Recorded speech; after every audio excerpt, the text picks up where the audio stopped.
Assalamualaikum warahmatullahi wabarakatuh. Hai, bertemu lagi dengan saya Fardan Mahmudatul Imamah. Kita akan melanjutkan untuk kuliah Sosiologi Hukum, Ekonomi, dan Kebudayaan. Ini adalah pertemuan ketiga setelah sebelumnya kita belajar tentang pengertian sosiologi hukum, kemudian sosiologi hukum menurut Karl Marx, dan yang ketiga kita akan belajar sosiologi hukum menurut Emil Durkheim. Sekali lagi, untuk biografinya Emil Durkheim kalian bisa cari di banyak sumber internet dan lain sebagainya. Kita akan belajar tentang teorinya saja ya kali ini.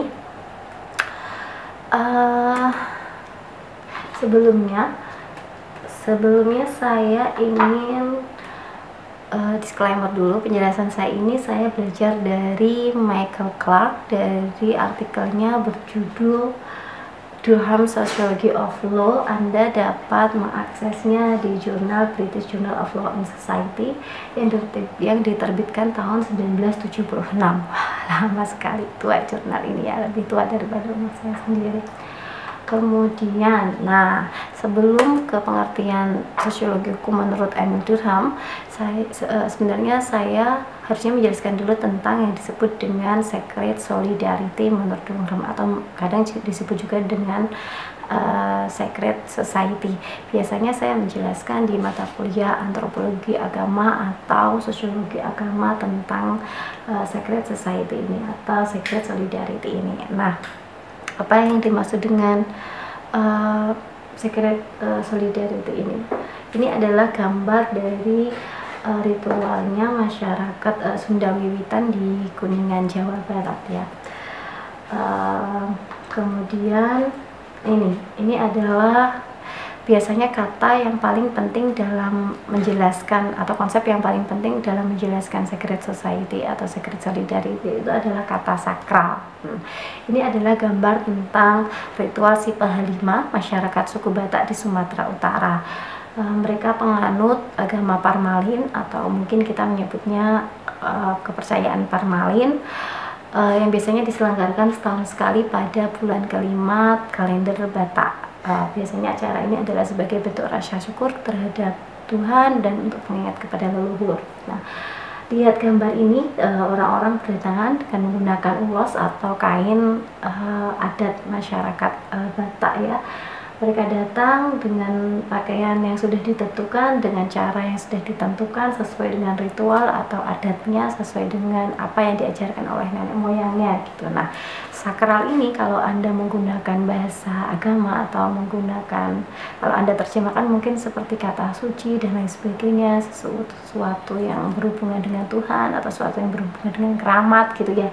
Tapi kalau menurut Emil Durkheim ini, saya garis di sini tolong agak diperhatikan ya, yang namanya sakral menurut Emil Durkheim ini tidak langsung berhubungan dengan sesuatu yang supernatural tadi, tapi adalah segala sesuatu yang merujuk pada bentuk keyakinan, bentuk loyalitas suatu member atau anggota masyarakat terhadap komunitasnya, seperti itu. Segala tindakan yang berkontribusi langsung terhadap masyarakat itu disebut dengan tindakan sakral. Sebaliknya, segala tindakan yang tidak berkontribusi langsung terhadap masyarakat, maka dia dianggap sebagai tindakan yang profan. Mereka yang datang pada ritual ini itu dalam upaya untuk menjaga kelestarian atau menjaga eksistensi dari komunitas tersebut atau adat istiadat masyarakat tersebut. Upaya mereka datang dan melakukan ritual ini maka disebut sebagai tindakan sakral, karena tindakan-tindakan ini merupakan bentuk kontribusi mereka agar nilai-nilai, norma atau keyakinan atau tata tertib atau tata krama, peraturan dan lain sebagainya dalam masyarakat tersebut tetap terjaga, identitas, eksistensi itu tetap berlangsung gitu, tetap lestari. Tindakan-tindakan ini disebut dengan menurut Emil Durkheim sebagai suatu tindakan sakral. Sebagai suatu tindakan sakral tentu ada yang namanya tabu. Ini juga konsepnya Emil Durkheim ya. Tabu itu adalah segala sesuatu yang dianggap mengganggu atau yang tidak diperbolehkan untuk dilakukan karena mengganggu yang sakral tadi gitu ya. Kalau di kita tabu kan sesuatu yang pamali ya orang Sunda, atau nggak boleh melakukan itu, nanti gini gitu kan, atau biasanya berhubungan agak-agak dengan mitos itu. Itu tindakan-tindakan itu dianggap melukai atau mengganggu stabilitas kesakralan tadi, bentuk loyalitas tadi. Nah, asumsinya dalam sosiologi hukum ini segala sesuatu yang mengganggu eksistensi masyarakat atau komunitas inilah yang dianggap sebagai ancaman. Nah, ini adalah premis pertama atau penjelasan pertama tentang sosiologi hukum. Kemudian jadi si Emil Durkheim ini ngomongin tentang dua jenis hukum berdasarkan dua jenis masyarakat. Nah, masyarakat yang kita bicarakan tadi yang punya nilai sakral tadi disebut dengan mechanical solidarity, atau suatu masyarakat yang biasanya dia bentuknya homogen atau sama, mempunyai nilai sama yang banyak banget, entah keyakinannya, entah adat istiadatnya, entah kebiasaannya, entah tradisinya, entah ritualnya, entah dan lain sebagainya gitu. Biasanya mereka sama. Gambar ini adalah gambar anak-anak Sunda Wiwitan yang sedang menyanyikan lagu-lagu ritual dalam ritual mereka gitu ya. Biasanya mechanical solidarity ini merujuk pada masyarakat primitif dalam tanda kutip ya, atau masyarakat yang sangat sederhana seperti suku dan lain sebagainya.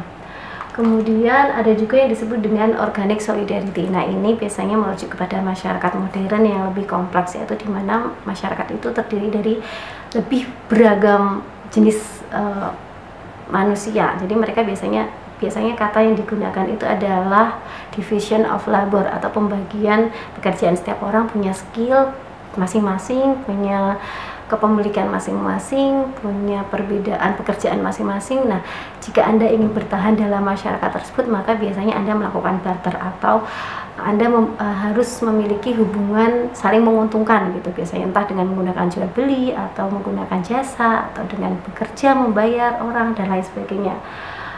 Dia masyarakatnya lebih kompleks, biasanya keyakinan dalam kelompok itu juga berbeda, mungkin juga nilai norma yang dianut juga berbeda dan lain sebagainya. Nah, dua jenis masyarakat ini membentuk dua jenis hukum yang berbeda pula.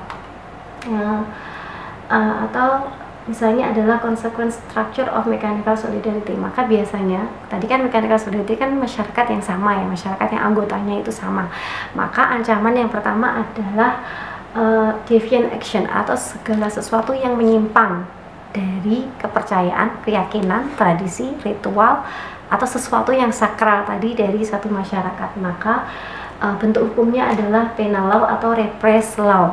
Jadi biasanya dia itu segala sesuatu yang dianggap sebagai ancaman masyarakat tersebut, maka mendapatkan hukuman gitu kan. Maka hukumnya berdasarkan hal-hal untuk menghukum orang-orang yang melakukan tindakan penyimpangan, atau orang-orang yang mengganggu stabilitas masyarakat, atau mengganggu keyakinan, mengganggu ritual dan lain sebagainya. Maka punishment against all wrongs seen to be treated to society as a whole. Jadi yang ancaman bagi mereka itu segala sesuatu yang dianggap mengganggu masyarakat itu sendiri. Biasanya ini merujuk pada hukum pidana gitu ya, merugikan orang banyak. Itu berbeda dengan nanti disebut dengan ini harusnya bukan mechanical solidarity ya, tapi organic solidarity. Jadi dia yang tadi masyarakat modern tadi, karena sifatnya tadi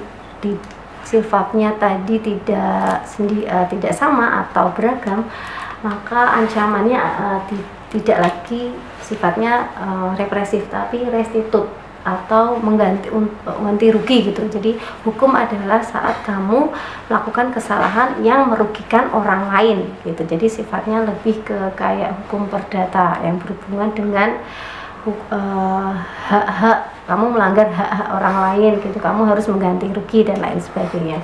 Terkait dua hal ini, Emil Durkheim benar soal dua jenis hukum ini. Ada yang namanya penal law, atau repress law, ada yang namanya restitutive law, atau hukum yang artinya mengganti rugi apa yang kesalahan Anda terhadap seseorang gitu ya. Nah, persoalannya adalah sebenarnya dalam mechanical solidarity itu juga ada represif law, atau dulu pada masyarakat primitif kadang juga ditemukan bahwa tidak hanya mengancam keseluruhan masyarakat itu, kadang juga mengancam satu orang juga bisa diminta ada ganti ruginya gitu loh. Jadi tidak saklek gitu. Harusnya dalam organical society juga sama, ada hukum yang sifatnya repress law atau penal law, yaitu segala sesuatu yang mengancam masyarakat biasanya juga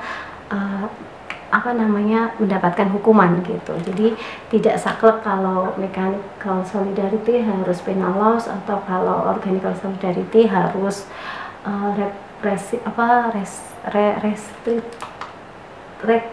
restitutif law ya, maaf ya, atau civil law biasanya digunakan, atau biasanya kita menggunakan istilah hukum perdata. Kurang lebih seperti itu dulu tentang sosiologi hukum menurut Emil Durkheim. Kita bertemu lagi di mata kuliah berikutnya. Terima kasih. Assalamualaikum warahmatullahi wabarakatuh.